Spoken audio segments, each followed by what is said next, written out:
إنا نحن نزلنا الذكر وإنا له لحافظون.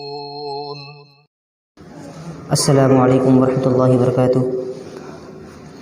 سامعین اکرام، جیسا کہ آپ لوگوں کو اس بات کا بخوبی علم ہے کہ AIF ٹرسٹ یعنی الاسلام فاؤنڈیشن اٹاوا کے زیر اہتمام ہر ماہ کے پہلے اتوار کو مسجد محمدی میں بعد نماز مغرب ایک دینی و اصلاحی پروگرام منعقد کیا جاتا رہا ہے، اور چونکہ آج اس ماہ کا پہلا اتوار ہے اس لیے انشاءاللہ ابھی ہر بار کی طرح اس بار بھی یہ دینی و اصلاحی پروگرام منعقد ہونے جا رہا ہے. لہٰذا تمام احباب سے گزارش ہے کہ وہ اپنی ضروریات سے فارغ ہو کر جلد و جلد مسجد میں تشریف لے آئیں اور ثواب دارین کے مستحق بنیں. اور خواتین سے بھی گزارش ہے کہ وہ اپنے کام کاج سے فارغ ہو کر گھروں میں ہی اس خطاب سے مستفید ہوں اور ثواب دارین کے مستحق بنیں.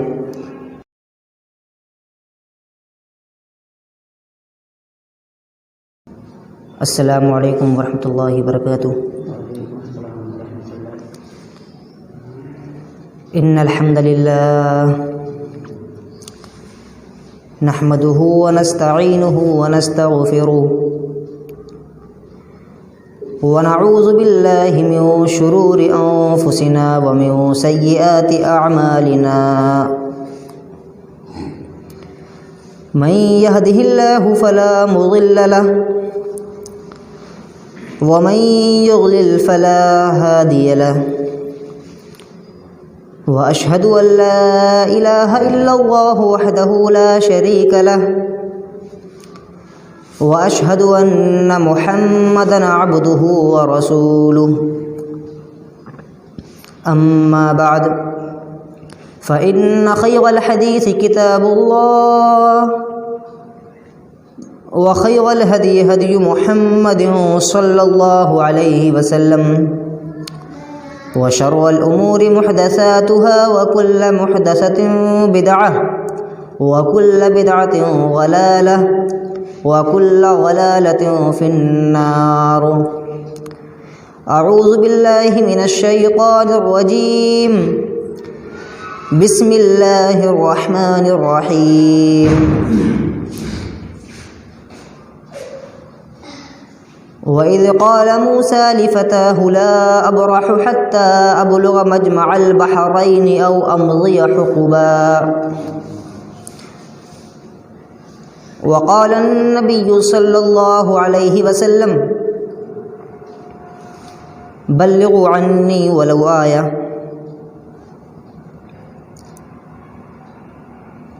ہر قسم کی تعریف، توصیف، کبریائی، بڑائی، بزرگی، بادشاہت، شان شوقت، حمد و ثنا کی جانے والے تمام کے تمام الفاظ، تمام قسم کی تعریفات، تمام قسم کے استعارات، تمام قسم کے خوبصورت اور حسین پیرائے میں ڈھال لے گئے جمل صرف اور صرف اگر کسی کو زیبا ہیں، کسی کے لیے مناسب ہے، کسی کے لائق ہیں، تو یقیناً وہ رب ذوالجلال کی ذات ہے، وہ رب کی جس نے ہمیں دنیا میں پیدا فرمایا، ہمیں بے شمار نعمتوں سے نوازا، دیکھنے کے لیے آنکھیں دیں، سننے کے لیے کان دیے، بولنے کے لیے زبان دی، چلنے کے لیے پیر دیے، پکڑنے کے لیے ہاتھ دیے، غرض یہ کہ نہ جانے کتنی کتنی نعمتوں سے ہمیں نوازا، حتیٰ کہ یہاں تک فرما دیا کہ وَإِن تَعُدُّوا نِعْمَةَ اللَّهِ لَا تُحْصُوهَا، کہ اگر ہم اس کی نعمتوں کو شمار کرنا چاہیں، ان کو گننا چاہیں تو ہم عاجز آ جائیں گے، مگر تمام کے تمام لوگ مل کر بھی اس کی نعمتوں کا احاطہ نہیں کر سکتے. لہٰذا اس مختصر سے حمد و ثنا کے بعد درود و سلام کی برکھا برسے بوچھار نازل ہو تمام انبیاء علیہ الصلوۃ والسلام پر، تمام رسولوں پر، بالخصوص امام کائنات سرور کونین رحمت للعالمین جناب محمد رسول اللہ صلی اللہ علیہ وسلم پر. اللہم صلی علیہ وبارک وسلم. سامعین کرام، مجھے جس موضوع پر بولنے کے لیے کہا گیا تھا وہ موضوع ہے حضرت موسیٰ اور خضر علیہم السلام کا واقعہ اور اس سے مستنبط علمی فوائد و نکات۔ تو انشاءاللہ آج کے اس پروگرام میں اسی موضوع پر روشنی ڈالنے کی کوشش کروں گا۔ اللہ رب العالمین سے دعا ہے کہ اللہ رب العالمین ہم تمام لوگوں کو کہنے سننے سے زیادہ عمل کرنے کی توفیق عطا فرمائے، آمین۔ سامعین کرام، اللہ رب العالمین نے اپنی کتاب قرآن مجید میں جہاں بہت سارے انبیاء کا تذکرہ فرمایا ہے اور ان کے واقعات کو، ان کے زندگی کے مختلف گوشوں کو، ان کی حیات کے مختلف پہلوؤں کو ذکر کیا ہے، انہی میں سے موسیٰ علیہ السلام کی ذات نہایت ہی اہمیت کی حامل ہے۔ موسیٰ علیہ السلام کا تذکرہ قرآن مجید میں کئی مرتبہ آیا اور کئی مرتبہ ان کی حیات اور ان کی زندگی کے مختلف گوشوں پر اور مختلف پہلوؤں پر روشنی ڈالی گئی، اور ہم اور آپ یہ بات بخوبی جانتے ہیں کہ یہ کلام کسی ایرے غیرے کا کلام نہیں ہے، یہ کلام کسی مصنف یا کسی مؤلف کا کلام نہیں ہے، بلکہ یہ کلام تو اس ذات کا ہے جو ذات تمام جہانوں کی رب ہے، وہ ذات کہ جو رب العالمین ہے، یہ اس ذات کا کلام ہے۔ لہٰذا ظاہر سی بات ہے کہ جب ذات اتنی اونچی ہے، ذات اتنی اعلیٰ ہے، تو اس ذات سے نکلا ہوا کلام، اس ذات سے نکلی ہوئی بات کس قدر اعلیٰ اور کس قدر اہمیت کی حامل ہوگی۔ ہم قرآن مجید میں جب غور کریں تو معلوم ہوتا ہے کہ قرآن مجید کی چھوٹی چھوٹی آیات میں اتنی بڑی بڑی باتیں کہہ دی گئیں، اتنی بڑی بڑی باتیں کہہ دی گئیں کہ اگر ہم ان باتوں کو لکھنے بیٹھیں تو کئی کتابیں بھر جائیں مگر ان باتوں کا احاطہ نہ ہو سکے۔ اور یہی وجہ ہے کہ نبی کریم صلی اللہ علیہ وسلم کے زمانے کی بات سے، صحابہ کرام کے زمانے سے لے کر آج تک دنیا میں جو علماء پیدا ہوئے، جو مفسرین پیدا ہوئے، ان مفسرین نے قرآن کریم کی مختلف ناحیوں سے تفسیر کی، اور تعجب کی بات یہ ہے کہ آج تک یہ تفسیر کی جا رہی ہے، آج تک یہ تفسیر کی جا رہی ہے۔ یعنی اللہ رب العالمین کا کلام نہایت اہمیت کا حامل ہے، اور قرآن مجید کی چھوٹی چھوٹی آیات میں بہت بڑے اور بہت ہی اہم نکات اور فوائد مخفی اور پوشیدہ ہیں۔ تو آئیے ہم موسیٰ علیہ السلام کے زندگی کا جو واقعات ہیں، ان کی زندگی کا ایک واقعے پر غور کرتے ہیں اور اس کو پڑھتے ہیں کہ اللہ رب العالمین نے کتنی تفصیل سے اس کو قرآن مجید میں بیان فرمایا ہے۔ حضرت موسیٰ علیہ السلام سے جب قرآن مجید حضرت موسیٰ علیہ السلام سے جب یہ سوال کیا گیا، آپ خطبہ دے رہے تھے اپنی قوم بنی اسرائیل میں، کسی نے پوچھ لیا کہ من اعلم الناس، اے نبی ذرا تو یہ تو بتلائیے کہ سب سے زیادہ علم والا کون ہے، سب سے بڑا عالم کون ہے؟ سوال کر لیا۔ موسیٰ علیہ السلام نے جواب میں کیا کہا؟ انا، کہ میں ہی سب سے زیادہ علم والا ہوں، اور میں ہی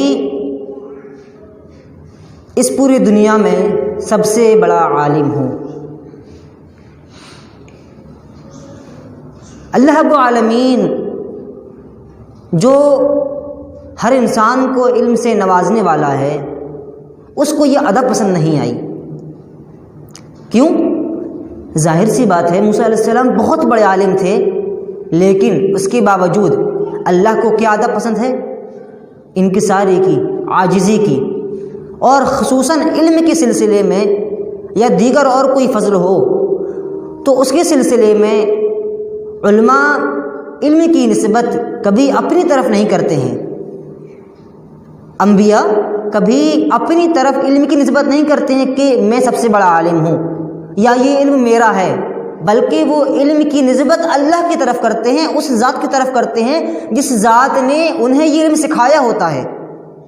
اور موسیٰ علیہ السلام نے سہون اس غلطی کا یا اس چیز کا ارتکاب کر لیا، یعنی علم کی نسبت اپنی طرف کر لی بجائے اس کے کہ وہ اللہ کی طرف علم کی نسبت کرتے۔ تو اللہ رب العالمین کو یہ ادا پسند نہیں آئی۔ اللہ رب العالمین نے وحی کی کہ اے موسیٰ، ہمارا فلاں فلاں بندہ مجمع البحرین میں موجود ہے اور اس کے پاس جو علم ہے وہ علم تمہارے پاس بھی نہیں ہے، وہ علم تمہارے پاس بھی نہیں ہے۔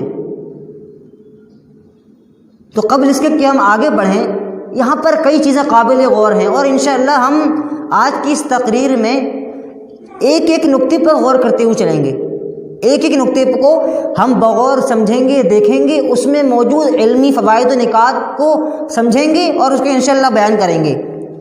تو یہاں پر غور کرنے کا مقام یہ ہے کہ نسبت علم کی کس کی طرف ہونا چاہیے؟ اللہ کی طرف۔ کبھی ہم سے آپ سے اگر کوئی سوال کر لے کہ آپ کو یہ علم کہاں سے آیا، تو کبھی یہ مت کہیے کہ میں نے یہ علم سیکھا ہے، بلکہ کیا کہا جائے گا کہ اللہ نے مجھے یہ علم عطا کیا ہے۔ اور اسی طرح آگے ہم چلتے ہیں تو موسیٰ علیہ السلام نے جب یہ سنا کہ ایک بندہ دنیا میں ایسا بھی موجود ہے جس کے پاس وہ علم ہے جو میرے پاس نہیں ہے، تو فوراً وہ سفر کے لیے تیار ہو گئے اور عازم سفر ہو گئے، عازم سفر ہو گئے کہ میں جا کر اس شخص سے وہ علم حاصل کروں گا جو اس کے پاس ہے اور میرے پاس نہیں ہے۔ اور اسی لیے اللہ رب العالمین نے قرآن مجید میں کہا اذ قال موسیٰ لفتاہ، کہ جب موسیٰ نے اپنے ساتھی یعنی یوشع بن نون علیہ السلام سے کہا، جو ابھی نبی نہیں ہوئے تھے، ان سے کہا لا ابرح حتی ابلغ مجمع البحرین، کہ میں اس وقت تک نہیں رکوں گا جب تک کہ میں مجمع البحرین یعنی وہ جگہ جہاں پر اللہ نے بتایا تھا کہ فلاں بندہ موجود ہے، جب تک میں مجمع البحرین جگہ تک نہ پہنچ جاؤں، یعنی اس جگہ پر جہاں پر دو سمندر آپس میں ملتے ہیں، تو اس وقت تک میں نہیں رکوں گا۔ غور کرنے والی بات یہ ہے کہ یہاں پر موسیٰ علیہ السلام اتنی دور جانے کے لیے تیار ہو گئے، یعنی پتہ یہ چلا کہ پیاسا کنویں کے پاس جاتا ہے، کنواں پیاسے کے پاس نہیں آتا، پیاسا کنویں کے پاس جاتا ہے۔ علم کی ضرورت کس کو تھی؟ موسیٰ علیہ السلام کو تھی، اس لیے موسیٰ علیہ السلام ہی نے ارادہ کیا کہ وہ اتنی دور مدتوں کا سفر کر کے علم سیکھنے کے لیے جائیں۔ اور اس ناحیے سے میں یہاں پر یہ تنبیہ کرتا چلوں کہ اس زمانے میں چونکہ وسائل کی فراوانی ہے، انسان کے لیے ممکن ہے کہ وہ بیٹھے بیٹھے فلاں عالم کے پاس فون لگائے، فلاں عالم سے رابطہ کرے اور مسائل پوچھ لے، لیکن اس کے باوجود مجھے یہ کہنے دیجئے کہ ہماری کاہلی اس حد تک بڑھ گئی ہے، ہماری کاہلی اس حد تک بڑھ گئی ہے کہ ہم علماء سے فون پر بھی مسائل پوچھنا گوارا نہیں کرتے ہیں۔ ہمیں کسی مسئلے کا علم نہ ہو تو دھڑلے سے اس کام کو کر گزرتے ہیں، بلکہ بس اوقات یہ تک دیکھا گیا ہے کہ انسان کے پاس اس کا علم نہیں، اس سے کسی نے سوال پوچھا تو بجائے اس کے کہ اس کو کسی عالم کی طرف رہنمائی کرتا، اس کی خود ہی جواب دے دیتا ہے۔ تو یہ ہماری کاہلی ہے اور ہمارا تقاصر ہے۔ ہمیں چاہیے کہ ہم علماء کی طرف رہنمائی کریں اور علم نہ ہو تو علماء سے ہم سوال کریں۔ اور اسی طرح یہاں پر ایک نقطہ یہ بھی ہے کہ علم کے لیے سفر کرنا ضروری ہے، علم کے لیے سفر کرنا ضروری ہے۔ آپ فون پر ایک دو مسائل تو پوچھ سکتے ہیں، لیکن اگر آپ چاہیں کہ ہم گھر بیٹھے بیٹھے عالم بن جائیں تو یہ ممکن نہیں ہے۔ علم اگر آپ حاصل کرنا چاہ رہے ہیں تو آپ کو سفر کرنا پڑے گا۔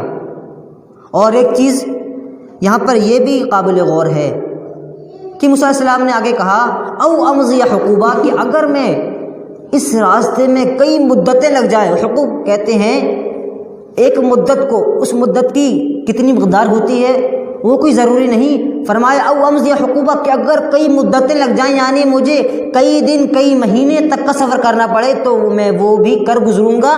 کس کے لیے سب سفر کر رہے ہیں؟ صرف اور صرف علم حاصل کرنے کے لیے۔ غور کریں، ایک نبی ہے، اتنا بڑا نبی جو اولو العزم میں شامل ہے، وہ نبی کس لیے سفر کر رہا ہے اتنا لمبا؟ حصول علم کے لیے۔ اس سے علم کی اہمیت کا اندازہ ہوتا ہے، اس سے علم کی اہمیت کا اندازہ ہوتا ہے۔ اور اسی طرح اس سے ایک فائدہ یہاں پر یہ بھی ہے کہ جب علم کی اہمیت اتنی ہے تو ظاہر سی بات ہے جو شخص علم حاصل کر لے اور عالم بن جائے تو اس کی اہمیت کتنی زیادہ ہونا چاہیے اور ہمیں اس کی کتنی قدر کرنا چاہیے۔ اور اسی طرح عربی کا ایک مقولہ ہے کہ العلم لا يعطيك بعضه حتى تعطيه كلك، کہ علم ایک ایسی شے ہے کہ جب تم پورا کا پورا اپنے آپ کو علم کے سپرد کر دو گے، پورا کا پورا علم میں لگ جاؤ گے، کھپ جاؤ گے، اپنے آپ کو پورا علم کے لیے دے دو گے، اس کے بعد علم تمہیں اپنے حصے میں سے ذرا سا حصہ دے گا، اس کے بعد تمہیں علم ذرا سا حاصل ہوگا۔ اس لیے پتہ ہی چلا کہ علم کے لیے محنتیں کرنا پڑتی ہیں، مشقتیں کرنا پڑتی ہیں، گھر بیٹھے بیٹھے فون پر رابطے کر کے علم حاصل نہیں ہوتا ہے۔ اور اسی طرح ایک چیز یہاں پر یہ بھی قابل غور ہے کہ موسیٰ علیہ السلام نبی تھے، اس کے باوجود وہ خضر علیہ السلام سے علم حاصل کرنے کے لیے جا رہے ہیں، یعنی علم کے آگے وہ بھی منکسر ہو گئے، علم کے لیے وہ بھی جھک گئے کہ انکساری دیکھیے، عاجزی دیکھیے ایک نبی کی، کہ ایک نبی اتنے جلیل القدر نبی اس کے باوجود علم حاصل کرنے کے لیے فوراً تیار ہو گئے۔ اور اسی طرح یہاں پر ایک چیز یہ بھی قابل غور ہے کہ اہل فضل کے فضائل کو قبول کرنا چاہیے۔ خضر علیہ السلام کے پاس ایک ایسا علم تھا جو موسیٰ علیہ السلام کے پاس نہیں تھا، تو کیا ہوا؟ موسیٰ علیہ السلام نے بغیر اس کے کہ ارے میں کیوں اس سے علم حاصل کروں، میں تو بڑا ہوں، وہ چھوٹے ہیں وغیرہ وغیرہ، یہ سب کچھ نہیں، بلکہ چونکہ ان کے پاس علم تھا، وہ اہل فضل تھے اس ناحیے سے، تو فوراً اہل فضل کے فضل کو انہوں نے قبول کیا کہ ہاں وہ واقعی اس لائق ہیں۔ تو ہمیں بھی اہل فضل کے فضل کو قبول کرنا چاہیے، تکبر اور گھمنڈ میں نہیں آنا چاہیے کہ دوسرا شخص سامنے والا یہ کیسے فضل والا ہو سکتا ہے۔ تو ذالک فضل اللہ یؤتیہ من یشاء، یہ اللہ کا فضل ہے، اللہ جسے چاہتا ہے دیتا ہے۔ اور اسی طرح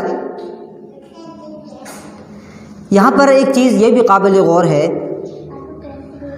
کہ موسیٰ علیہ السلام خضر علیہ السلام سے افضل تھے، کیونکہ موسیٰ علیہ السلام جو تھے وہ اولو العزم میں سے تھے، اور اولو العزم میں جو رسول ہیں وہ باقی رسولوں سے بہرحال افضل ہیں، تو ان کے مقابلے میں خضر علیہ السلام مفضول تھے، یعنی تھوڑے کم درجے اور فضیلت والے تھے۔ اس کا مطلب یہ نہیں کہ خضر علیہ السلام کی کوئی اہمیت نہیں تھی، نہیں، ان کا مقام اپنی جگہ مسلم ہے، لیکن موسیٰ علیہ السلام کے مقابلے میں وہ مفضول تھے، یعنی تھوڑے کم فضل والے تھے ان سے۔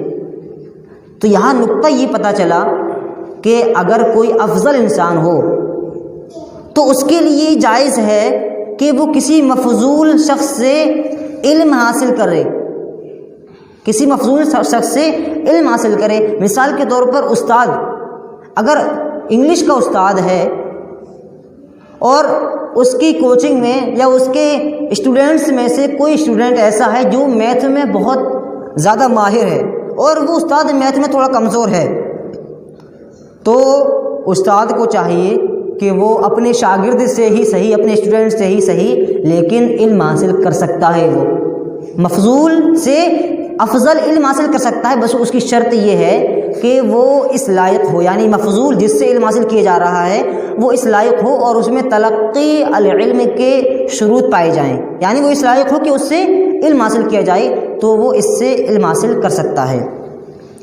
اور اسی طرح یہاں پر ایک چیز یہ بھی قابل غور ہے کہ موسیٰ علیہ السلام نبوت ان کو مل چکی تھی، نبی بن چکے تھے، ظاہر سی بات ہے 40 کے زیادہ عمر تھی، 40 سے زیادہ ہی عمر تھی، اس کے باوجود اتنی عمر گزر گئی، لیکن جب علم کا مقام آیا، علم سیکھنے کا کا وقت آیا تو پھر اپنی عمر کو نہیں دیکھا، یعنی پتہ ہی چلا کہ علم سیکھنے میں عمر کبھی بھی معنی نہیں ہو سکتی ہے۔ اگر آپ علم سیکھنا چاہ رہے ہیں، آپ کے اندر واقعی علم کا جذبہ ہے، شوق ہے، رغبت ہے، تو آپ بھلے ہی کسی بھی عمر میں ہوں، عمر کے کسی بھی مرحلے میں ہوں، آپ علم سیکھ سکتے ہیں اور انشاءاللہ آپ کو کوئی چیز نہیں روک سکتی ہے۔ صحابہ کرام نے کتنی عمروں میں علم سیکھا اور ایسے ایسے بڑے عالم بنے کہ آج تک دنیا میں ایسا عالم پیدا نہیں ہو سکا اور نہ ہی پیدا ہو سکتا ہے۔ تو علم حاصل کرنے میں عمر کبھی بھی معنی نہیں ہوتی ہے۔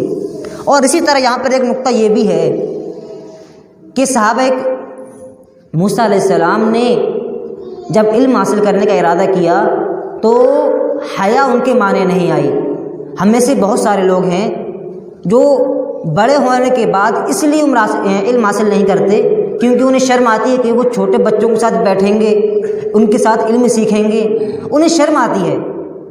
تو یہاں پر پتہ ہی چلا کہ ایسی شرم جو علم حاصل کرنے سے مانے ہو وہ در حقیقت شرم نہیں بلکہ شیطان کا بچھایا ہوا جال ہے۔ اسی لیے موسیٰ علیہ السلام کو اتنے بڑے ہونے کے باوجود، 40-50 سال کا ہونے کے باوجود خضر علیہ السلام سے علم حاصل کرنے میں ذرہ برابر شرم نہیں آئی، اور نہ ہی یہ شرم کا مقام ہے۔ علم حاصل کرنے کی کوئی عمر نہیں ہوتی ہے۔ یہ الگ بات ہے کہ دھیرے دھیرے انسان کا ذہن عمر کے ساتھ ساتھ تھوڑا کم ہوتا چلا جاتا ہے، وہ الگ مسئلہ ہے، لیکن علم حاصل کرنے میں عمر کبھی بھی معنی نہیں ہوتی ہے۔ اور اس کے بعد آگے اللہ رب العالمین نے فرمایا فلما بلغا مجمع بینہما، جب وہ لوگ مجمع البحرین پہنچ گئے، مجمع البحرین پہنچ گئے، نسیا حوتہما، وہاں پر رکے، آرام کیا، چونکہ پتہ نہیں تھا کہ جگہ کیا ہے، کون سی جگہ ہے۔ اور اللہ رب العالمین نے نشانی یہ بتا رکھی تھی موسیٰ علیہ السلام کو کہ مجمع البحرین تم اس طرح پہچانو گے کہ اپنے ساتھ اپنے زاد راہ میں، اپنے توشے میں جو راستے کے لیے کھانا پانی لے جاؤ گے، ایک مچھلی بھی لے جانا، ایک مچھلی لے جانا، اور اس کے بعد جب وہ جگہ آئے گی یعنی مجمع البحرین آئے گا تو مچھلی خود بخود اچھل کر سمندر میں چلی جائے گی اور وہیں پر تمہیں میرا وہ بندہ مل جائے گا۔ لیکن جب وہ اس مقام پر پہنچے کیا ہوا کہ مچھلی نکل کر یوشع بن نون علیہ السلام کے سامنے سمندر میں چلی گئی۔ موسیٰ علیہ السلام یہ منظر نہیں دیکھ پائے، لیکن یوشع بن نون جو ان کے رفیقی سفر تھے انہوں نے یہ منظر دیکھ لیا۔ اس کے بعد کیا ہوا، ان کو شیطان نے بھلا دیا، شیطان نے بھلا دیا، یعنی وہ بتانا بھول گئے موسیٰ علیہ السلام کو کہ ابھی ابھی مچھلی نکل کر سمندر میں گئی ہے۔ دونوں لوگ رکے، آرام کیا، پھر چل پڑے، آگے پہنچ گئے۔ فلما جاوزا، جب مجمع البحرین سے بھی آگے نکل گئے، قال لفتاه آتنا غداءنا، موسیٰ علیہ السلام نے اپنے رفیق سفر سے کہا کہ لاؤ کچھ کھانا پانی لاؤ، بہت بھوک لگی ہے۔ آتنا غداءنا، لاؤ ہمارا کھانا لاؤ، لقد لقینا من سفرنا هذا نصبا، اس سفر میں ہمیں بہت تھکن پہنچ گئی ہے، بہت تھک گئے ہیں ہم، کچھ کھانا پانی لاؤ، آرام کر لیں، اس کے بعد چلیں گے۔ آتنا غداءنا لقد لقینا من سفرنا هذا نصبا قال ارأيت اذ ابینا الى الصخرة فإنی نسیت الحوت، جب انہوں نے یہ بات کہی تب یوشع بن نون علیہ السلام کو یاد آیا کہ ارے وہ مچھلی ہم آپ کو بتانا بھول گئے، وہ مچھلی تو جب ہم لوگ وہاں پر رکے تھے تبھی وہ مچھلی نکل کر سمندر میں چلی گئی تھی۔ ارأیت اذ ابینا الی الصخرة فإنی نسیت الحوت وما انسانیہ الا شیطان، اور مجھے شیطان نے بھلا دیا کہ میں آپ کو خبر دوں، وما انسانیہ الا شیطان ان اذکرہ فاتخذ سبیلہ فی البحر عجبا، اس نے ایک عجیب طریقے سے پانی کے اندر سمندر میں سرنگ ڈاکی بنا لی تھی اور وہ اسی میں چلی گئی تھی، اس سرنگ کے اندر وہ مچھلی چلی گئی تھی۔ موسیٰ علیہ السلام نے یہ سنا تو الٹے پاؤں واپس لوٹے۔ اس میں کئی سارے فوائد موجود ہیں، ان میں سے ایک فائدہ یہ بھی ہے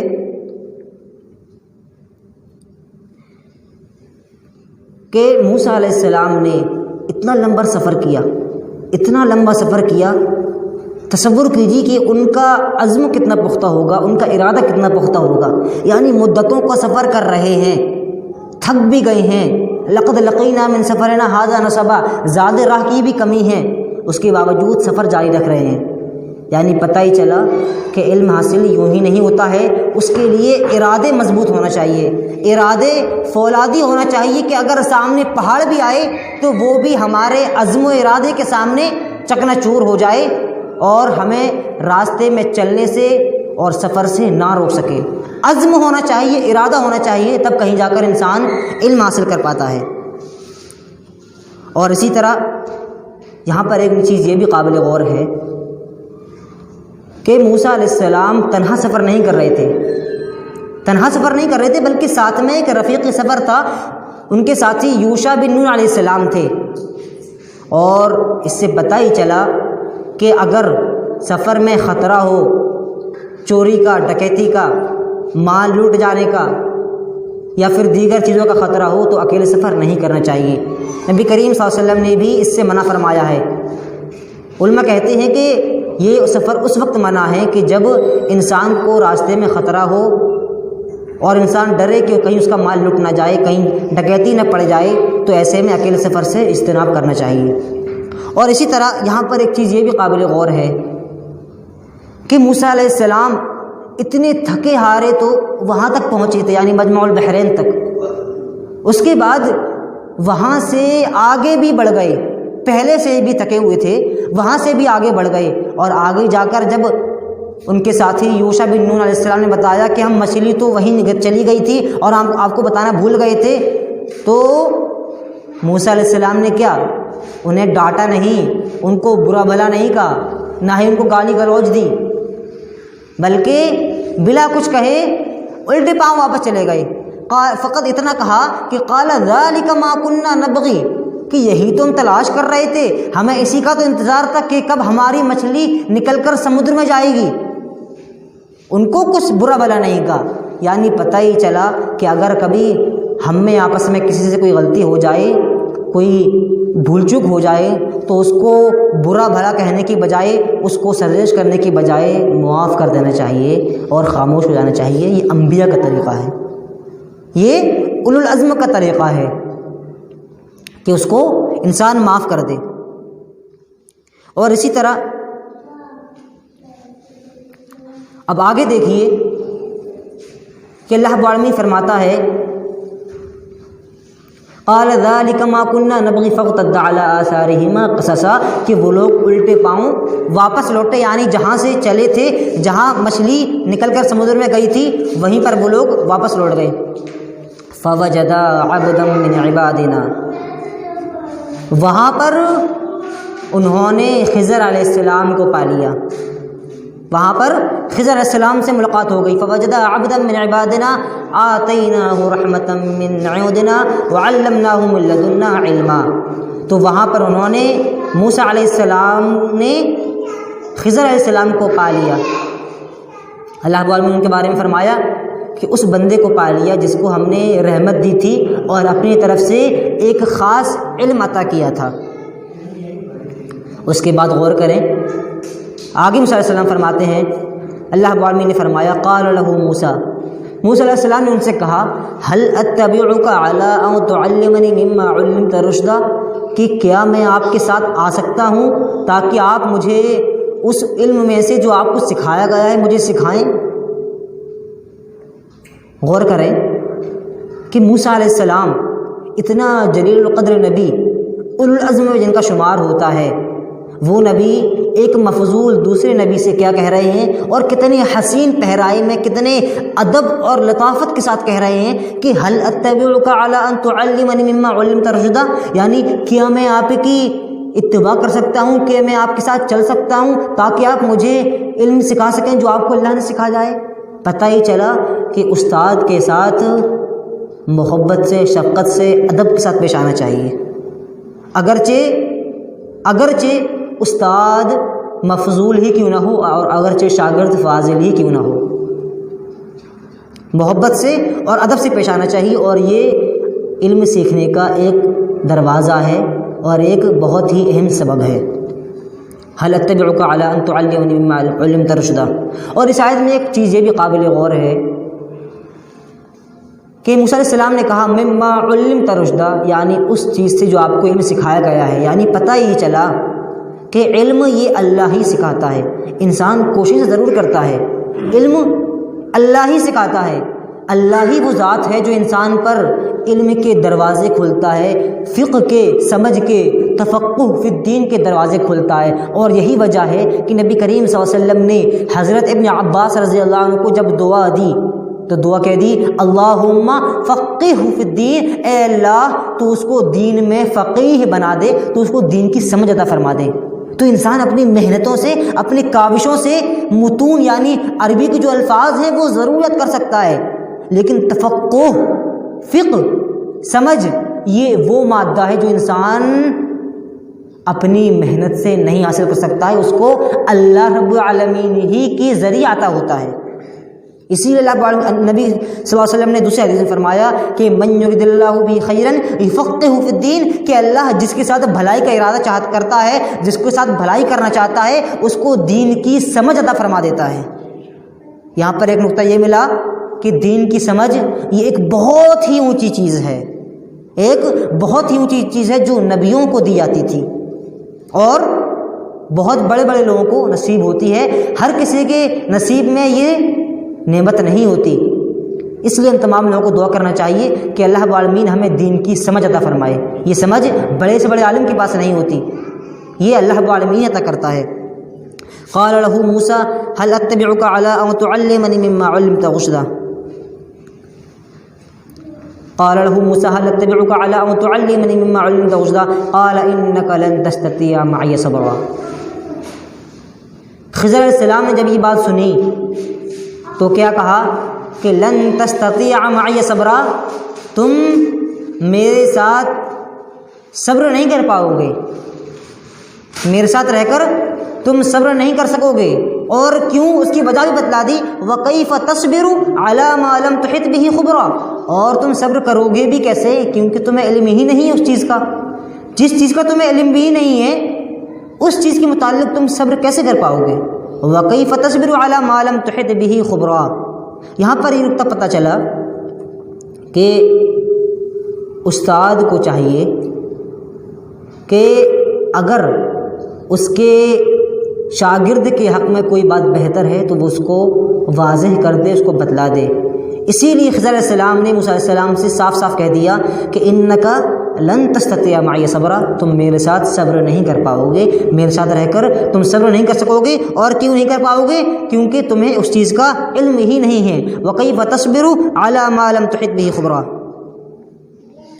اور اس سے ایک نقطہ یہ بھی پتہ چلا کہ استاد کو شاگرد کے لیے خیرخواہ ہونا چاہیے، خیرخواہ ہونا چاہیے۔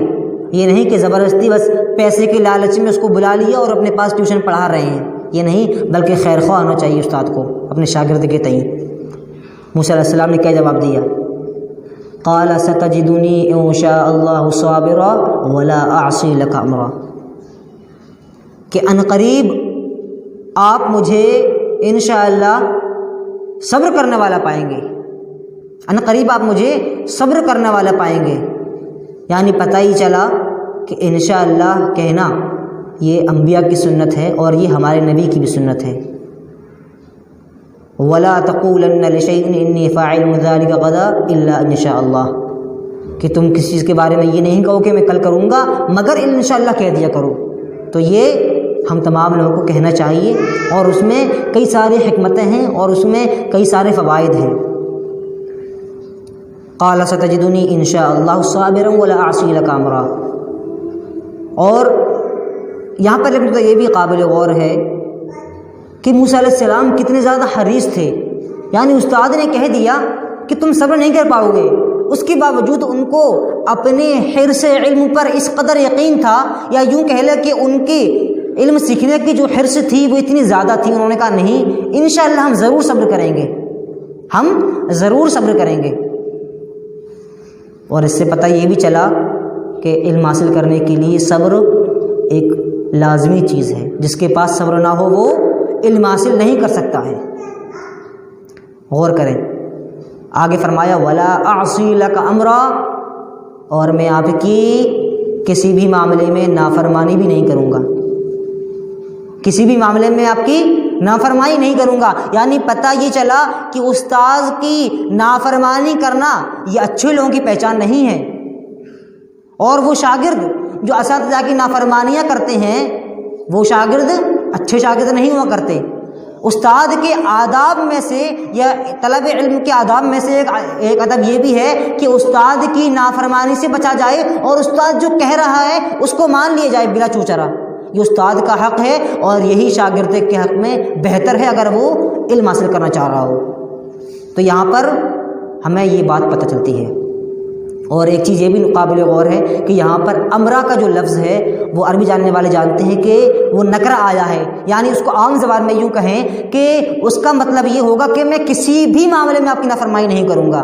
اس کی شرط بس یہ ہے کہ وہ جائز کام ہو، کوئی ناجائز کام نہ ہو۔ تو تمام جائز چیزوں میں آپ مجھے جو حکم دیں گے میں اس کو بلا چو چرا کر گزروں گا، آپ مجھے نافرمان نہیں پائیں گے۔ یعنی استاد اگر ہمیں 20 کام کا بھی حکم دے رہا ہے تو شاگرد کو چاہیے کہ وہ ان 20 کاموں میں استاد کا کہنا مانے اور کسی بھی معاملے میں نافرمانی نہ کرے، بشرطیہ یہ کہ وہ کام جائز ہو۔ اور اسی طرح آگے دیکھیے کہ اللہ رب العالمین نے فرمایا ستجدنی ان شاء اللہ صابرا ولا اعصی لک امرا قال فان اتبعتنی فلا تسألنی عن شیء حتی احدث لک منہ ذکرا۔ اب خضر علیہ السلام کہہ رہے ہیں، کیا کہہ رہے ہیں؟ فان اتبعتنی، اگر تم میرے ساتھ آنا چاہتے ہو اور مجھ سے واقعی معنوں میں علم حاصل کرنا چاہتے ہو، ان اتبعتنی فلا تسألنی عن شیء، تو یاد رکھو شرط یہ ہے کہ مجھ سے کوئی سوال نہیں کرو گے، مجھ سے ایک سوال بھی نہیں کرو گے، ایک سوال، فلا تسألنی عن شیء، کسی بھی چیز کے بارے میں تو مجھ سے نہیں پوچھو گے، حتی احدث لک منہ، یہاں تک کہ میں خود ہی تمہیں اس چیز کے بارے میں بتلا دوں اور میں خود ہی تمہیں خبر کر دوں۔ واقعے کو ذرا غور سے سنیں، اس واقعے میں کئی سارے نکات اور کئی سارے فوائد مخفی ہیں۔ یعنی پتہ یہ چلا کہ استاذ اگر شاگرد کو علم سکھانے میں کچھ شرطیں لگا رہا ہے تو ان شرطوں کی پاسداری واجب ہے، اور شرط لگانا بھی ٹھیک ہے، شرط لگانا بھی ٹھیک ہے۔ یعنی اگر کوئی استاد شرط لگا رہا ہے کہ تم یہ کام کرو گے یہ کام نہ کرو گے تو اس کے لیے جائز ہے کہ وہ علم سکھانے میں یہ شرطیں لگائے، اور اس کو کتمان علم یعنی علم چھپانا نہیں کہا جائے گا۔ اور دوسرا نقطہ یہ ہے کہ شاگرد کو بھی چاہیے اور اس پر بھی واجب ہے کہ ان شرطوں کی پاسداری کرے، ان کو پورا کرے، کیونکہ حدیث میں آتا ہے المسلمون علی شروطہم، مسلمان اپنی شرطوں پر باقی رہتا ہے، مسلمان اپنی شرطوں پر باقی رہتا ہے۔ اور شرط توڑنا، وعدہ توڑنا، یہ کس کی علامت ہے؟ منافقین کی۔ آیت المنافق ثلاث اذا حدث کذب واذا وعد خلف واذا اؤتمن خان۔ تو وعدہ خلافی کرنا یہ منافقین کی علامت ہے، اور پاسداری کرنا وعدے کی یہ ایک مومن کی علامت ہے، بلکہ نبیوں کی سنت رہی ہے۔ تو موسیٰ علیہ السلام نے ان کی شرط کو مان لیا، ان اتبعتنی فلا تسألنی عن شیء حتی احدث لک منہ۔ اس کے بعد فرمایا فانطلقا، تینوں لوگ چل نکلے، دونوں لوگ چل نکلے۔ فانطلقا حتی اذا رکبا فی السفینۃ خرقها۔ اب یہاں سے آگے عجیب و غریب مناظر شروع ہو رہے ہیں، یہاں سے اصل واقعہ شروع ہو رہا ہے۔ اب تک جو باتیں تھیں وہ باتیں مقدمات تھے، ابتدا تھی، اب اصل واقعہ شروع ہو رہا ہے۔ آگے دیکھیں کہ کیا ہوتا ہے۔ قرآن میں فرمایا فانطلقا حتی اذا رکبا فی السفینۃ خرقها، دونوں چلے، چلتے چلتے ایک سمندر آیا، تو ہم لوگ ایک کشتی میں سوار ہوئے. سوار ہونے کے بعد کیا ہوا، جب کشتی آگے بڑھی اور سمندر کے بیچ میں پہنچی، خضر علیہ السلام نے کیا کرنا شروع کیا، کشتی کے تختوں کو اکھاڑنا شروع کر دیا. اب ظاہر سی بات ہے، انسان کشتی میں سفر کر رہا ہے، کشتی سمندر کے بیچوں بیچ ہے، سمندر میں طغیانی ہے، لہریں تیز ہیں، اور ایسے حال میں، ایسی حالت میں ایک شخص کشتی کے تختوں کو اکھاڑنا شروع کر دے تو کسی کو بھی دیکھ کر تعجب ہوگا اور فوراً وہ منع کرے گا. یہی کیا موسیٰ علیہ السلام نے کیا. قال اخرقتها لتغرق اهلها. موسیٰ علیہ السلام سے صبر نہیں ہوا، فوراً بول پڑے کہ کشتی کے تختوں کو اکھاڑ رہے ہو تاکہ ہم تمام لوگوں کو ڈبا دو، اسی پانی میں ڈبا دو ہم تمام لوگوں کو، اس لیے تم کشتی کے تختوں کو اکھاڑ رہے ہو. لقد جئت شیئا امرا.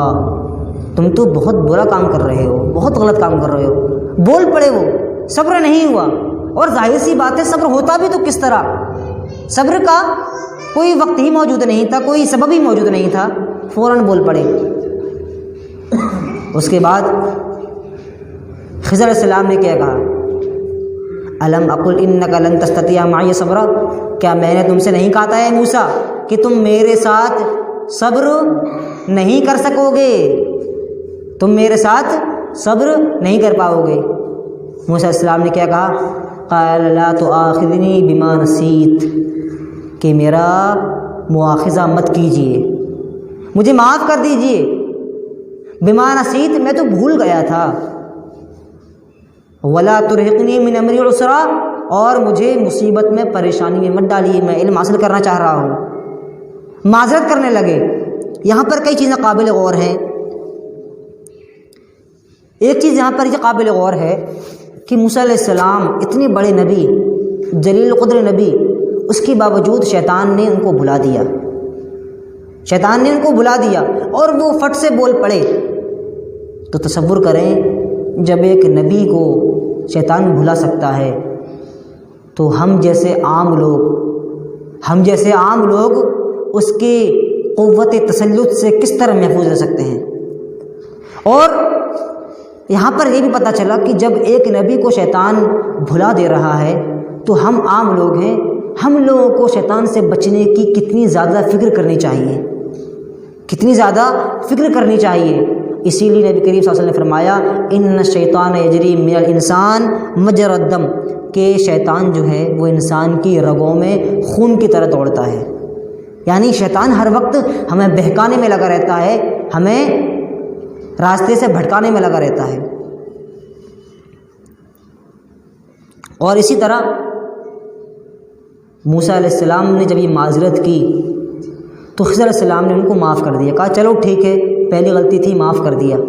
پتہ ہی چلا کہ دوسروں کی غلطیوں کو معاف کر دینا چاہیے، ان کی سرزنش نہیں کرنی چاہیے. معافی کرنا یہ انبیاء کی پہچان ہے، ان کی صفت ہے. اور اسی طرح یہاں پتہ یہ بھی چلا کہ موسیٰ علیہ السلام کس راستے میں ہیں، علم کے راستے میں ہیں، علم حاصل کرنے جا رہے ہیں. اور یہاں شیطان اپنا کام برابر کر رہا ہے تاکہ موسیٰ علیہ السلام علم حاصل نہ کر پائیں، بھلانے کی کوشش کر رہا ہے. یعنی پتہ ہی چلا کہ طلب علم، یعنی انسان جب علم حاصل کرنا چاہتا ہے تو شیطان اس کو زیادہ ورغلاتا ہے. لہٰذا وہ لوگ جو علم کے طلبہ ہیں، جو طلاب علم ہیں، ان کو چاہیے کہ وہ عام لوگوں سے بھی زیادہ اپنے آپ کو شیطان سے محفوظ رکھنے کی کوشش کریں. اور پتہ یہ بھی چلا کہ عام لوگوں کی بنسبت، عام انسانوں کی بنسبت عالموں کو اور طلبہ علم کو شیطان زیادہ ورغلاتا ہے، ان کے پیچھے زیادہ پڑتا ہے، کیونکہ وہ جانتا ہے کہ یہ ایک شخص ہے، لیکن اگر اس نے علم حاصل کر لیا تو یہ ایک نہیں بلکہ ہزاروں لاکھوں لوگوں کی ہدایت کا سبب بن سکتا ہے. لہذا شیطان ان پر زیادہ حملہ آور ہوتا ہے اور ان پر زیادہ حملے کرتا ہے. اور اسی طرح یہاں پر یہ بات یہی پتہ چلی کہ موسیٰ علیہ السلام نے کیا کہا لا تؤاخذنی بما نسیت ولا ترہقنی من امری عسرا، کہ آپ میرے معاملے میں میرے اوپر سختی مت کیجیے، مجھے مشکل مت ڈالیے۔ یعنی پتہ یہ چلا کہ حصول علم میں نرمی ہونا چاہیے استاد کی طرف سے بھی، یعنی شاگرد سے اگر کوئی غلطی ہو جائے تو استاد کو چاہیے کہ وہ نرمی کا پہلو اختیار کرے، وہ بہت زیادہ شدید نہ بنے کہ جس سے طالب علم ہی اس سے متنفر ہو جائے۔ اب آگے دیکھیں، اللہ رب العالمین نے فرمایا لا تؤاخذنی بما نسیت ولا ترہقنی من امری عسرا فانطلقا حتی اذا لقیا غلاما۔ بات ختم ہو گئی، پھر دونوں لوگ چل پڑے۔ دونوں لوگ چل رہے ہیں، راستے میں ایک بچہ دکھائی دیا، خضر علیہ السلام نے کیا کیا؟ فقتلہ، اس کو گردن پکڑ کر موڑ دی، اس کو قتل کر دیا۔ موسیٰ علیہ السلام دیکھ کے حیرت میں پڑ گئے کہ ایک چھوٹا سا بچہ جو ابھی اپنی عمر کی بلوغت کو بھی نہیں پہنچا ہے، وہ بچے کو خضر علیہ السلام نے بنا کسی سبب کے، بلا کسی معقول عذر کے یوں ہی قتل کر دیا۔ وجہ کیا ہے؟ حتی اذا لقی غلاما فقتلہ قال اقتلت نفسا زکیہ بغیر نفس، فوراً بول پڑے، غیرت جاگی اندر سے، غیرت طبعی جاگی، کہنے لگے اقتلت نفسا زکیہ، کہ تم نے ایک معصوم کو قتل کر دیا، بغیر نفس، وہ بھی بغیر کسی سبب کے، بغیر کسی وجہ کے۔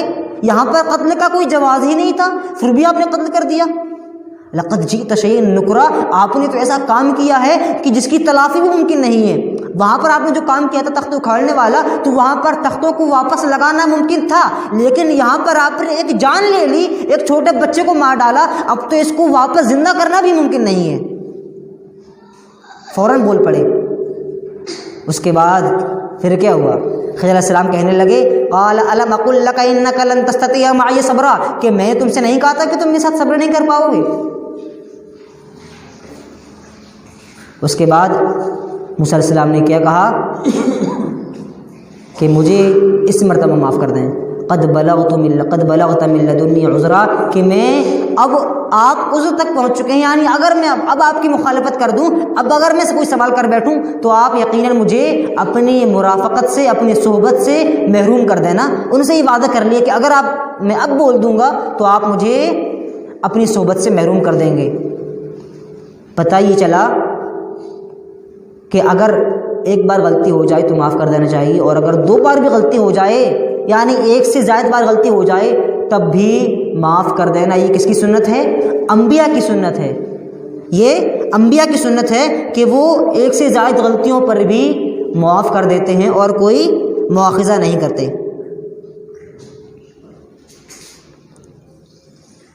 اس کے بعد آگے آتا ہے فانطلقا، پھر دونوں چل پڑے، حتی اذا اتیا اہل قریہ، یہاں تک کہ ایک بستی میں پہنچ گئے۔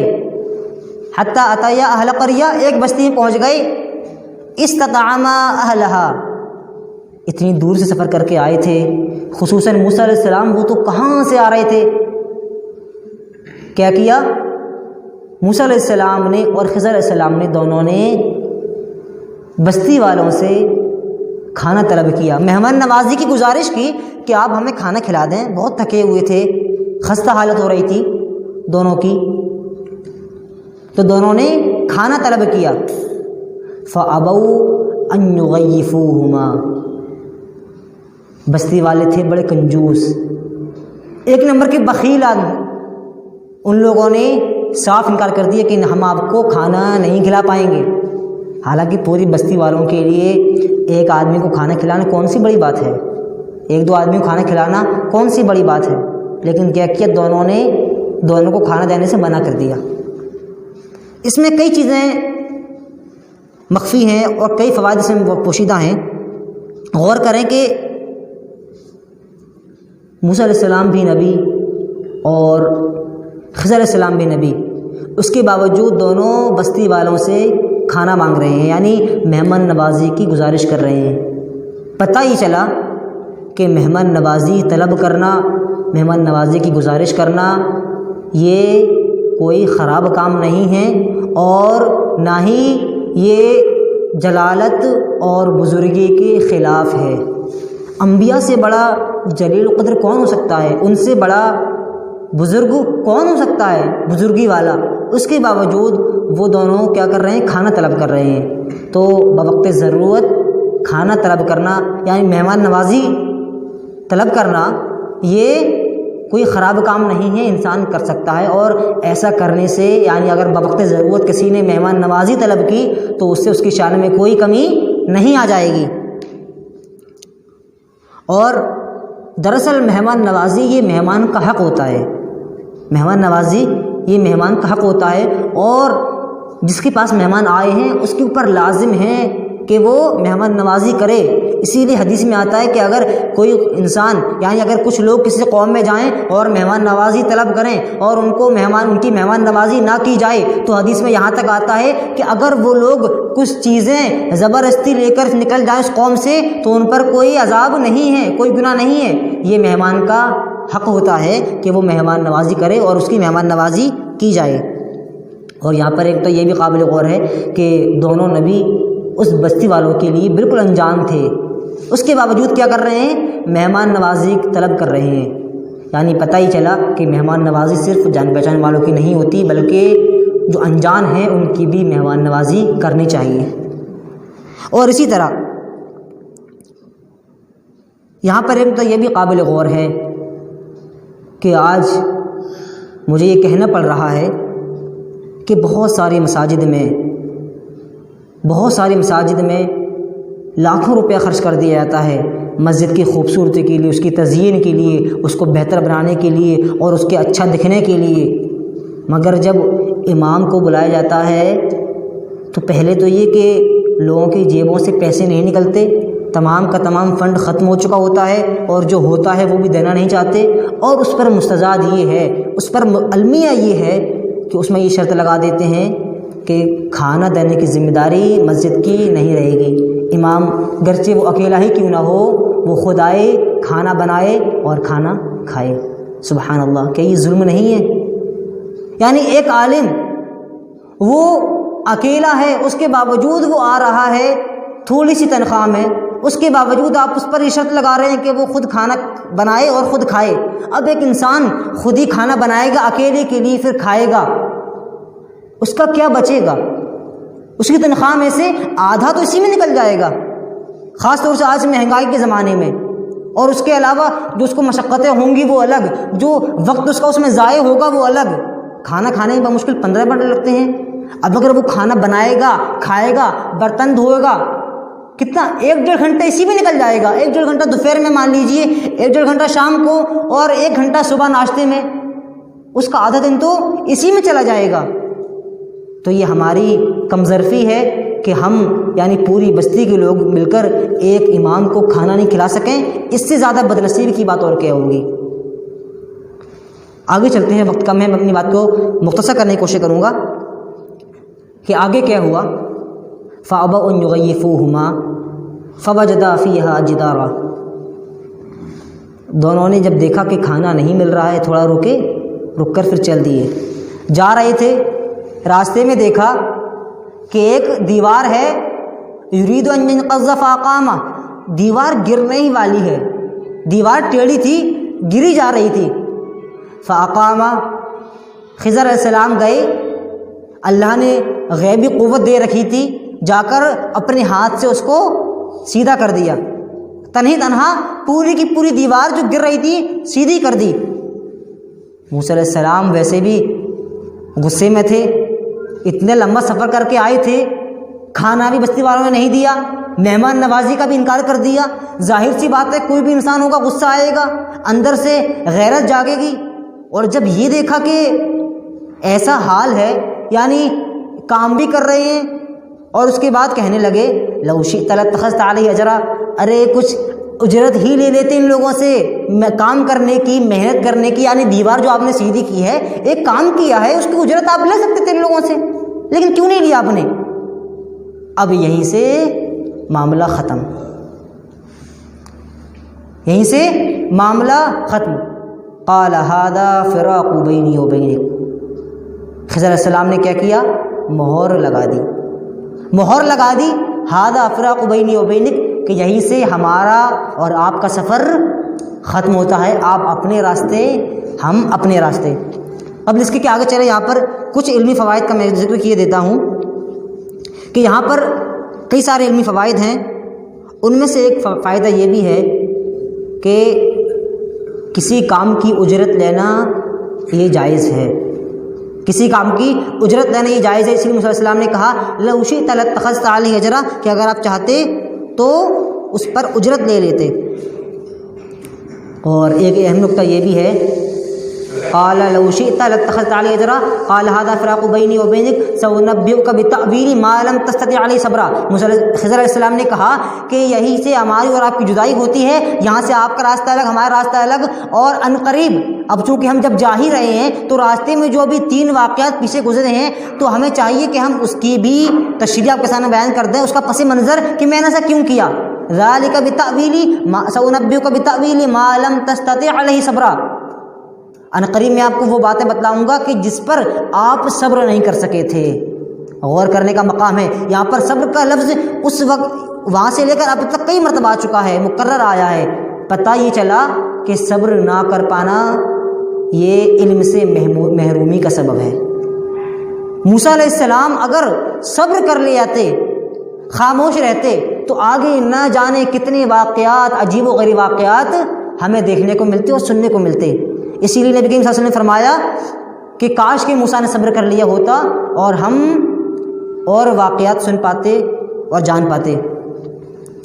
تو صبر کرنا، صبر نہ کر پانا یہ علم سے محرومی کا سبب ہے۔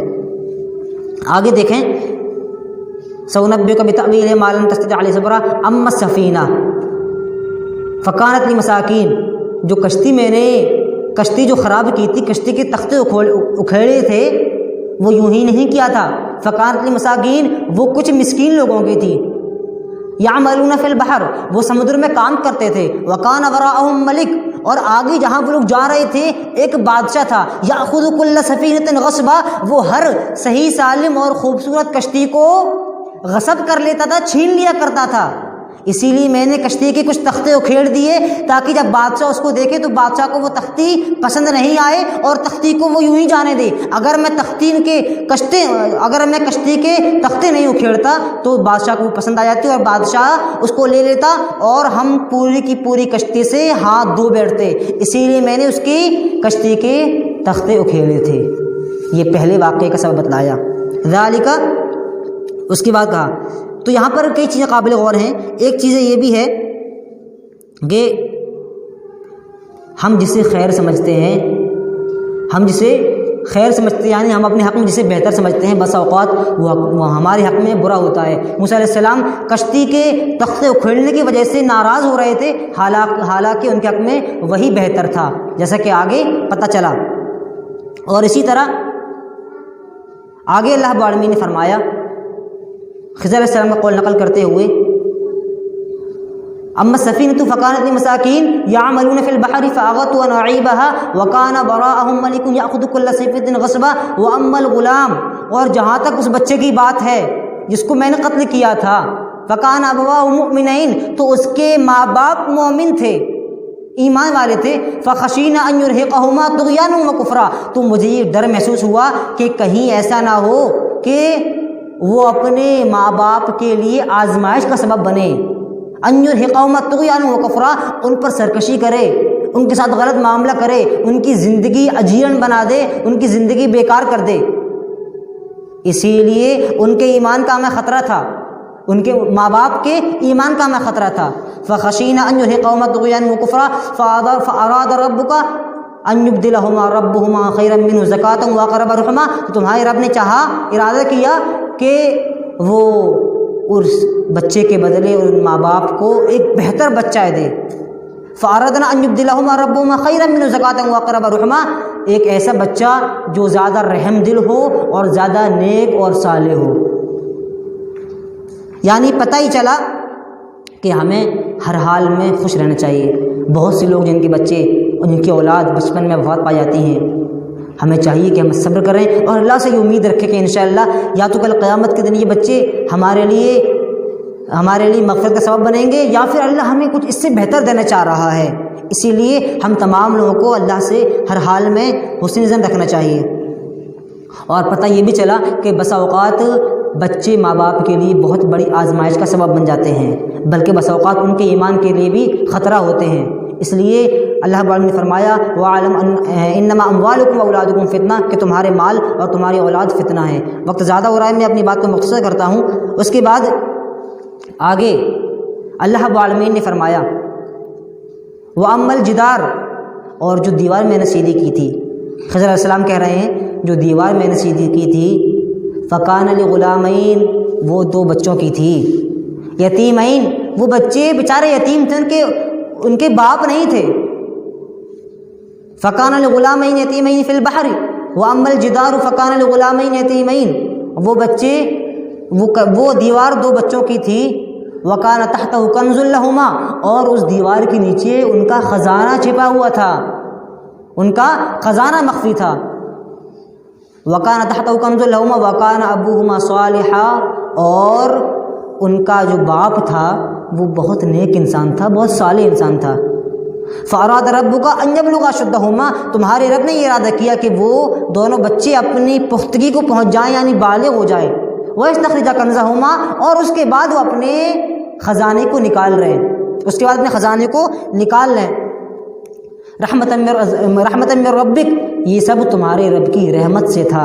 ذالک وما فعلت عن امری، اس کو میں نے اپنے ارادے سے نہیں کیا، یہ نہیں کہ میرے جو سمجھ میں آیا میں نے کر گزرا، بلکہ اپنے رب کی رحمت سے میں نے یہ سب کیا اور اپنے رب کے حکم سے کیا۔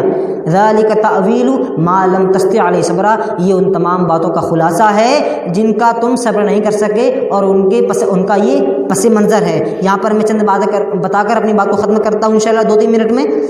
یہاں پر ہمیں کئی باتیں معلوم ہوتی ہیں۔ ایک چیز یہاں پر ہمیں یہ معلوم ہوتی ہے کہ اللہ رب العالمین مومنوں کے ساتھ کتنا رحیم و کریم ہے، کہ اللہ رب العالمین نے جب یہ دیکھا کہ یہ بچہ ان کے حق میں بہتر ثابت نہیں ہوگا، رحمت کے بجائے زحمت ہوگا، تو اس بچے کو وفات دے کر ایک نیا بچہ انہیں دے دیا، تاکہ اللہ رب العالمین کے لیے کہ وہ ان دونوں مومنوں کو دشواری نہ ہو، ماں باپ کو۔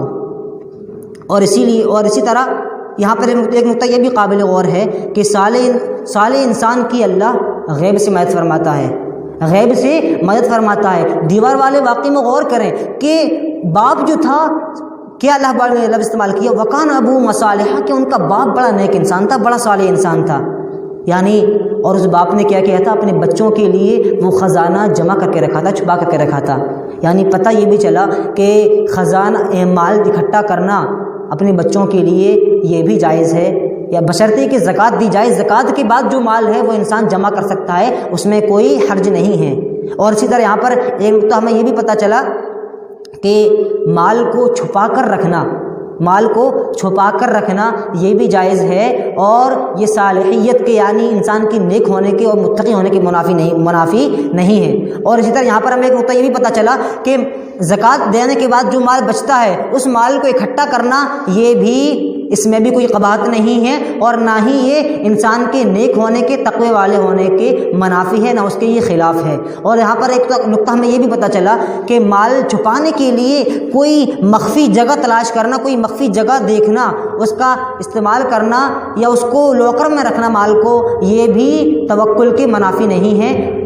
انسان کے لیے جائز ہے کہ وہ اپنے مال کو چھپا کر رکھے۔ اور یہاں پر ہمیں ایک نقطہ یہ بھی پتہ چلا کہ اسباب کا اختیار کرنا، یعنی انہوں نے مال چھپانے کے لیے دیوار کا اور زمین کھودنے کا جو اسباب تھے ان کا اختیار کیا، یعنی پتہ ہی چلا کہ اسباب کا اختیار کرنا یہ بھی توکل کے منافی نہیں ہے، اور انسان کے لیے جائز ہے کہ وہ اسباب کو اختیار کر سکتا ہے، بلکہ بس اوقات اسباب کو اختیار کرنا یہ واجب ہوتا ہے۔ اور اسی طرح یہاں پر ہمیں ایک نقطہ یہ بھی پتہ چلا کہ جیسا کہ خضر علیہ السلام نے بتلایا کہ وما فعلته عن امری، کہ میں نے اس کو اپنے ارادے سے نہیں کیا تھا، بلکہ اللہ رب العالمین نے مجھے اس کا حکم دیا تھا۔